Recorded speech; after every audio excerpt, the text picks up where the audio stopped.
sun'iy intellektga hech qachon davlat mahremiyatiga oid masalalarni kirgizmaslik kerak.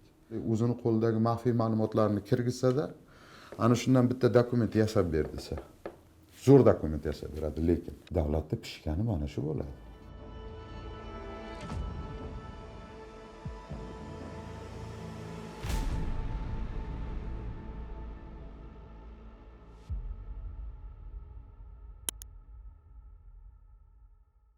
Hozir juda bir chiroyli yechim paydo bo'lib qolgan. Masalan, ko'pchilikda meni bu juda ko'p xavotirga soladi, ayniqsa e'lon qilinayotgan ba'zi bir davlat hujjatlarida, konsepsiyalarda, boshqalarda biz endi mutaxassismiz, bilamiz. Bunday olib oddiy programmaga shunday tashlab analiz qilsangiz, ba'zi bir konsepsiyalarda 90% ChatGPT mahsuloti. Dahshatli narsa bu. Endi tasavvur qiling, agar haligi mutaxassislar o'zi mehnat to'kib, o'zidan yurakdan iztirob chekmasdan faqat IT texnologiyalar orqali deb chiroyli gaplarni ChatGPTdan olib umumlashtirib tepaga beraversa, tasavvur qiling, endi qaror qabul qiladigan shaxsga bir tarafdan ChatGPT kelsa, bir masala bo'yicha bir nechta tashkilotdan fikr olinadi. Bir nechta tashkilotdan faqat ChatGPTning fikrlari kelsa, oxirgi qaror qabul qilinadigan qaror ham tabiiyki ChatGPTning mahsuli bo'lib qoladi. Endi sizga savol, ChatGPT u xolismi? Yo'q. Yana bir eng dahshatli tarafi bor. ChatGPTga OpenAI bo'ladimi, Gemini bo'ladimi, boshqasi bo'ladimi? Siz kirgizayotgan har bitta so'rovingiz tahlil qilinadi. Mana insonni nimani o'ylayotgani uni mahremiyatida siri u. Davlat tashkilotini nimani o'ylayotgani ham sir u. To'g'rimi? Endi o'zingiz o'ylang. Chiroyli yozishni bilmagan bir bolachamiz yoki qizchamiz olsalarda, rahbariyat topshiriq bersa olsada, O'zbekiston tashqi siyosat konsepsiyasi yoki O'zbekiston mudofaa konsepsiyasi qanaqa bo'lishi kerak? Menga tekst kerak, lekin mana bu ma'lumotlarni qo'shib, hali o'zini qo'lidagi maxfiy ma'lumotlarni kirgizsa-da, ana shundan bitta dokument yasab ber desa, zo'r dokument yasab beradi, lekin u kirgizgan har qanday narsa o'zi ketdi. Davlat mahremiyati ochilib ketadi. ChatGPTga sun'iy intellektga hech qachon davlat mahremiyatiga oid masalalarni kirgizmaslik kerak. To'g'ri, oddiy inson tez ishlolmaydi. ChatGPT 10 minutda berayotgan narsani 4 ta tahlilchi, analitik 10 kunda beradi, eng tezi. Sifatli narsa 10 kun, 15 kun oladi. Lekin 10 kun, 15 kun kutsangiz ham siz qabul qilgan o'sha konsepsiya, o'sha narsa faqat siz bilasiz, rahbar biladi, davlatning mahremiyati bo'ladi, bir sir bo'ladi va u amalga oshadi. Lekin siz ChatGPTga kirgizib yuborsangiz, hamma ma'lumotlarni qo'yib, undan menga bir narsa yasab ber desangiz, davlatda pishgani mana shu bo'ladi. Davlatning siri qolmaydi. Hamma narsa u yerdagi mahsulotlar nima uchun sun'iy intellekt juda qimmat, juda bir непозволительная роскошь deyiladi. Juda katta suv kerak uni serverlarini sovutib turish uchun. Bu tabiatga juda katta zarar. Lekin nimaga davlatlar, o'sha kompaniyalar pul uchunmi? Yo'q. Ular data center o'sha ma'lum bir o'sha katta davlatlarda manfaati uchun xizmat qiladi. ChatGPT ishlatmoqchimisiz? Kerakmi? Marhamat. Milliy data markaz qilib, milliy faqatgina himoyalangan, kirgizilgan ma'lumotlar singib ketmaydigan ChatGPT sun'iy intellekt sistemasini kirgizsangizgina bu davlatning mahremiyati va sirini saqlab bo'ladi.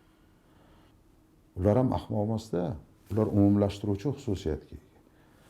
Deylik, hokimiyatda tuman hokimligidan bir ma'lumot, viloyat hokimligi, ba'zi bir vazirliklar, vazirlar mahkamasi, administratsiya, bu kiritilgan zaproslarni ular juda zo'r tahlil qilib bitta yediniy kartinani o'zi yaratib olaveradi. u berayotgan tavsiyalar ham o'shanga ko'ra erta sun'iy intellekt bilan ishlangan bilan oxirgi qarorni u tarafdagi odamlar beradi. Qaysi yo'nalishga yo'naltirib yuborishdi. Qanday qilib toydirib yuborishdi yoki davlatda mahrumiyatiga ega bo'lishdi.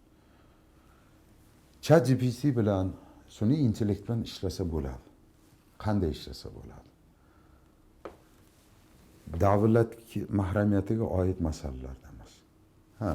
Bir hujjat yozmoqchisiz, sizga ba'zi bir ma'lumotlar kerak. Sizga aynan nima uchun kerakligini yozmasdan qanaqa ma'lumot kerak? Masalan, o'zim ilmiy ishimdan kelib chiqsam, avtonom harbiy tizimlar, avtonom военный sistema. Men buni tahlil qilishim uchun menga falon davlatni falon narsasi yoki avtonom harbiy tizimlarda regulyatsiyasi bo'yicha qanaqa xalqaro bitimlar men informatsiya olishim mumkin. Lekin o'tirib ChatGPT mendagi ma'lumotlarga ko'ra, men bir mas'ul odam bo'lsam-da, misol keltiraman. Bizda mana o'sha narsa borda, biz dunyoda nechinchi o'rinda ekanmiz? Bizda buncha qurol bor deb. Masalan, qurol bor, buncha vertolyotimiz bor, bunimiz bor. Biz nechinchi o'rindamiz deb savol bersam, o'sha tamom pishdikda biz sirimizni oshkor qilib yuborgan bo'lamiz. Ya'ni oddiy, erinchoqlikda orqasidan davlat sirini ochib yuborish. Yana bitta narsa bor. Bu haligi ma'lumotlarni sizib chiqishi bu bir tahdid. Ikkinchisi borda, ChatGPT orqali tayyorlangan materiallar, uni tavsiyalari orqali tayyorlangan materiallar ertaga ish bermaydi. Sababi oddiy. Sababi ChatGPT bilmaydi-ki haqiqiy ahvolni, mentalitetni tushunmaydi hozircha. U ham borib rivojlanib ketadi baribir. Masalan, harbiy sohani oladigan bo'lsak. Harbiy soha o'ta murakkab soha, nyuanslari borda. Bekorga harbiy sohaga generallar tayinlanmaydi. Sababi bitta, ular his qiladi, armiyani his qilgan askarlarning kayfiyatiga ko'p narsa bog'liq. Ofitserlarning kayfiyatiga ko'p narsa bog'liq. O'sha odam o'sha his qilganlarini hisobga olib, uni hech qaysi sun'iy intellekt qila olmaydi. Qilib qaror qabul qiladi. O'sha taraflarini hisobga olib, masalan, военная doktrina deylik, harbiy doktrina. O'shandan kelib chiqib, real hayotdan kelib chiqib yozish kerak. ChatGPTdan olib yozsangizda chiroyli chiqishi mumkin, o'qilishi chiroyli, eshitilishi chiroyli, chizilishi chiroyli, raqamlar chiroyli bo'lishi mumkin, lekin ertaga ish bermaydi. Bekorga xarajat qilib qo'ygan bo'lamiz. Nimaga? Chunki 10 ta ChatGPTdan ko'ra 2 ta aqlli general yo polkovnik ofitserni o'tirg'izib, aka, ustoz, nima qilsak bo'ladi desangiz, 10 ta ChatGPT'siz bilmaydigan yechimlardan ular valaqat karramna bani odamda, ya'ni insonni mukarram qilib yaratganda Alloh ChatGPTni mukarram qilib yaratmaganda. Masalan, bugungi kunda eng kerak bo'lgan narsa hozir hamma ishni yig'ishtirib qo'yib, sun'iy intellekt kirib keldimi davlat ichiga? Birinchi qiladigan ish o'sha administratsiya, vazirlar mahkamasi o'tirib mutaxassislarni yig'ib, bevosita davlat xavfsizlik xizmatini ham qo'shib, xavfsizlik kengashidan odam qo'shib, sun'iy intellektdan foydalanish qoidalarini tezda ishlab chiqib, buni tezda majburiy qilib joriy qilish kerak.